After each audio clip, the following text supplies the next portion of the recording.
je m'éveille en chantant. Et le soir, je me couche en dansant. Le matin, je m'éveille en chantant. Et le soir, je me couche en dansant. Entre-temps, je fais la sieste.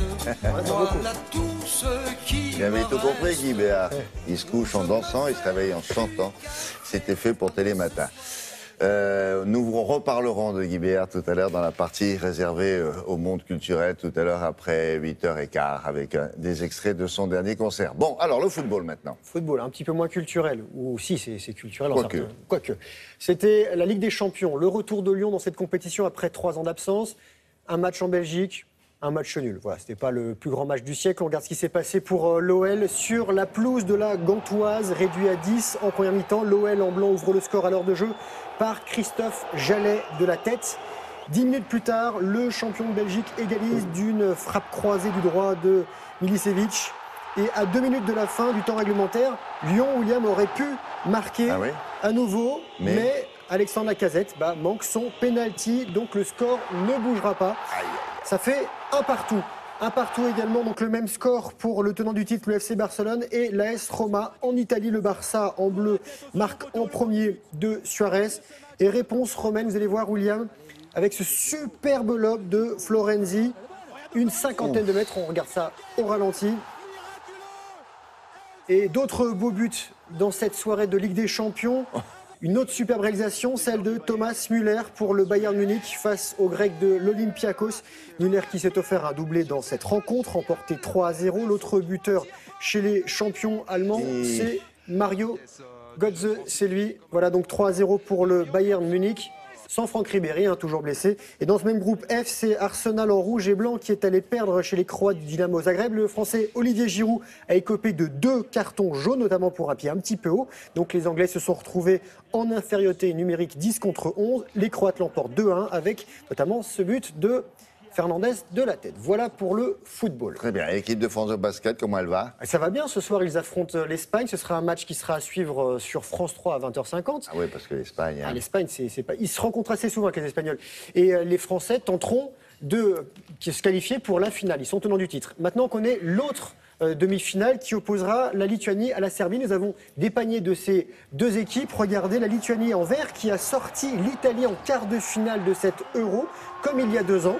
Victoire lituanienne 95-85. Les Lituaniens avaient décroché l'argent continental après leur défaite en finale face aux Français. Et leurs adversaires, ce seront les Serbes en blanc qui ont battu les Tchèques 89-75. Les Serbes et vice-champions du monde en titre. Rappelons que les Français avaient terminé 3e de ce mondial. Un petit mot de hand, William. 2e journée du championnat de France. Nantes en mauve et jaune a dominé Créteil 40-29. Nantes 4e du classement, Créteil 10e sur 14. Le PSG champion en titre, vainqueur hier soir d'Ivry, est en tête du classement devant Saint-Raphaël et c'est son Rennes. William, vous tentez de me déconcentrer. Alors je ne vois pas grand-chose, c'est pour ça. J'étais un petit peu ébloui. Elle est lourde et je ne vois pas grand-chose, c'est pour ça que je... J'ai compris ça. Ouais.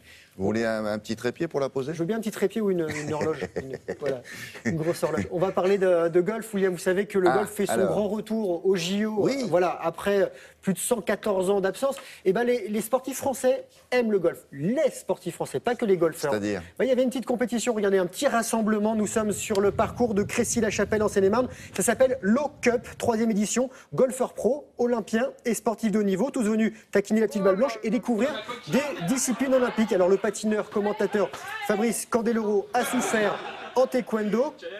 Le golfeur... chacun s'exerce à la discipline des autres. Thomas Levé, apparemment, est plus doué pour les putts que pour les shoots. Il y avait également Amaury Levaux qui est aussi à l'aise dans l'eau que sur les greens. Et Laura Flessel qui se débrouille quasi aussi bien avec un club qu'une épée. Une compétition rassemblement plutôt sympathique. Et on va finir, William, avec un petit tour à Monaco. Le Monte Carlo Padel Masters, première édition. Le padel, William, c'est un sport rare à la télé. C'est un dérivé du tennis. Ça joue sur un terrain qui est un petit peu plus court, encadré par des murs et des grillages. La balle a une pression un peu inférieure à celle d'une balle de tennis. La raquette, elle est pleine, avec des petits trous dedans. Et on joue uniquement en double, service à la cuillère, et on peut se servir des murs après le rebond. C'est comme le squash, un mix entre le tennis tennis et le squash. C'est un sport qui serait né au Mexique, qui s'est répandu dans l'Amérique du Sud et en Europe, chez nous, surtout chez les Espagnols. Voilà, c'est un sport qu'on aurait testé en télématin. Et les Français qui se débrouillent bien, et notamment Henri Lecomte qui développe le padel, et pas le paddle, qui n'a rien à voir. Le paddle, c'est le stand-up paddle. Padel, P-A-D-E-L. Padel. P-A-D-E-L. Et la balle rebondit Par terre ou sur les murs.